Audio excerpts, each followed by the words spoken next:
Power. What is power? Power is the ability or potential for someone to influence others. There are 5 types of power, which is coercive, reward, legitimate, referent, and expert. The first one is coercive. It is based on manager's ability to cause an unpleasant experience for its people. It is used as last effort to push employee, for example, threats and punishment, the form of threat for suspension of work due to unsatisfying results.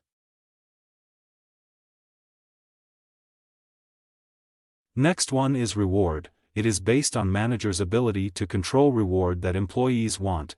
Its aim is to bring joy for employee, for example increase in salary, bonus, and promotion.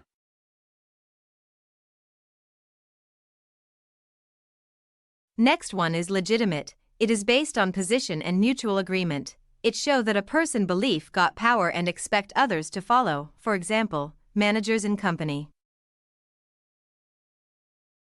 Last but not least is referent. It is based on interpersonal attraction. It depends on how powerful the charismatic of a person. For example, social influencer and celebrities. The last one is expert. It exists when the manager have information that employee need.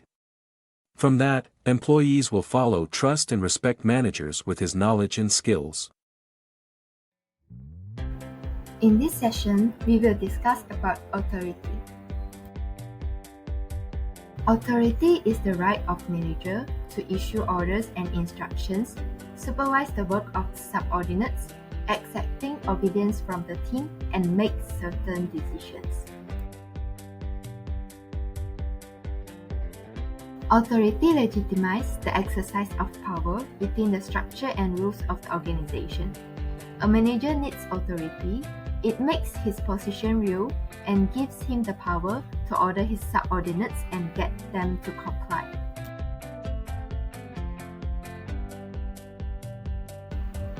Delegation of authority. A manager alone cannot perform all the tasks assigned to him. In order to meet the targets, the manager should delegate authority. Delegation of authority means division of authority and powers downwards to the subordinate in order to achieve effective results. The authority was delegated from top to bottom of the organizational hierarchy. There are 2 types of authority, formal and informal authority. Formal authority is the legitimate power that an organizational member has simply by occupying an official position in the hierarchy. Informal authority. Informal authority is power and influence legitimated by the norms, sentiments, and values of the organization. Informal leaders are not officials appointed by the organization, but rather they are members who emerge as leaders spontaneously as a function of informal interactions among group members. There are differences between authority and power. Authority is the right to influence other persons and it is legitimate, while power is the ability to influence others, but it is not legitimate. Greetings! I will now explain about responsibility and delegation. Responsibility refers to a duty or obligation to perform a particular task. It cannot be transferred or assigned to someone else and is the obligation of a subordinate to fulfill the assigned duties or make certain. Let's take a look at the features of responsibility. The first feature of responsibility is that it is based on the relationship between superiors and subordinates. Second, responsibility always flows in an upward direction from junior to senior positions. Third, responsibility arises from the duties that are assigned to individuals. Next, responsibility cannot be transferred or delegated to others. And lastly, Responsibility entails the obligation to fulfill tasks in accordance with instructions. On the other hand, delegation refers to granting authority to another individual to perform specific tasks, typically from a manager to a subordinate. Delegation is a fundamental aspect of effective management and leadership. It involves the process of distributing work or authority to different individuals within an organization's hierarchy. As a manager, there are several key actions that you should take. First, clearly communicate the desired outcome to the individuals you trust to achieve it. Second, establish clear controls, identify any constraints or boundaries related to the work, and provide adequate support. Third, stay informed about the progress of delegated tasks and focus on the results achieved rather than the specific procedures employed. Next, avoid upward delegation by not allowing employees to shift responsibility for their tasks back to you. And finally, once the work is completed, provide recognition where it is deserved. Okay, so let's move to the next part, which is bureaucracy.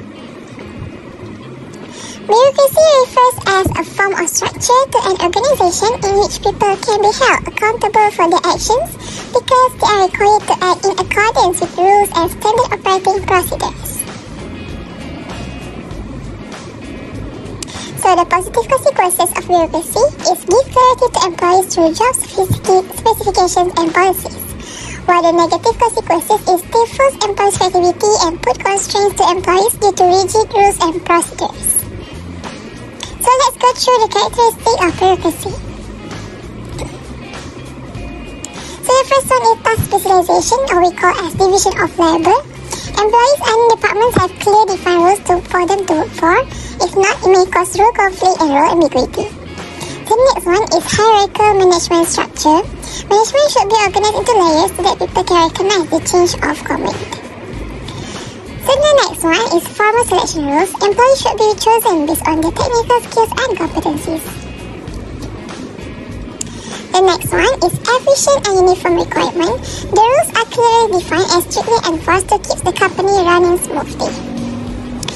The next one, in personal environment, relationships between employees are only to be professional. The last one is achievement-based advancement. Promotions within organizations should be based on achievement, experience, and technical qualification. Leadership style. A leadership style refers to a leader's characteristic behaviors when directing, motivating, guiding, and managing a group of people.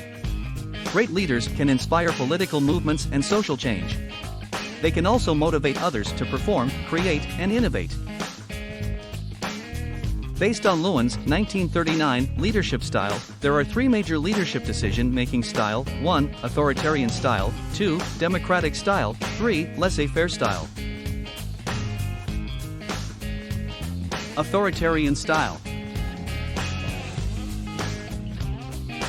Authoritarian leadership is a leadership style by which leaders have absolute controls over a group, make choices and all decisions in the organization based on their own ideas and judgments, and rarely accept any advice from followers. Characteristic of authoritarian style: 1. Strongly focused on command by leaders, 2. Clear separation between leader and members, 3. Works tend to be highly structured and very rigid. Benefit of authoritarian leadership: 1. Quick decision-making, 2. Streamlined work process, 3. Absolute control. Disadvantages of authoritarian leadership: 1. It may cause some employees to rebel, 2. It reduces the amount of group input received, 3. It creates moments of insecurity within the leadership. Democratic style. Everyone in organization is given an opportunity to participate, give idea and exchange the ideas. Characteristic of democratic style: 1. Group members are encouraged to share ideas and opinions, even though the leader retains the final say over decisions. 2. Members of the group feel more engaged in the process. 3. Creativity is encouraged and rewarded. Benefit of democratic leadership. 1. Group members feel engaged in the process and are more motivated and creative. 2. Participative leaders tend to make followers feel like they are an important part of the team, which helps foster commitment to the goals of the group. 3. Leads to higher productivity, better contributions from group members, and increased group morale. Disadvantages of democratic leadership. 1. Communication failures when roles are unclear or time is of the essence. 2. Poor decision-making by unskilled groups when group members may not have the necessary knowledge or expertise to make quality contributions to the decision-making process. 3. Minority or individual opinions overridden when team members feeling like their opinions and ideas aren't taken into account. Laissez-faire style. This style means to give another person with the right or freedom to make decision. Characteristic of laissez-faire style. 1. Hands-off approach. 2. Leaders provide all training and support. 3. Decisions are left to employees. Benefit of laissez-faire leadership. 1. Encourages personal growth. 2. Encourages innovation. 3. Allows for faster decision-making. Disadvantages of laissez-faire leadership. 1. Lack of role clarity. 2. Poor involvement with the group. 3. Low accountability.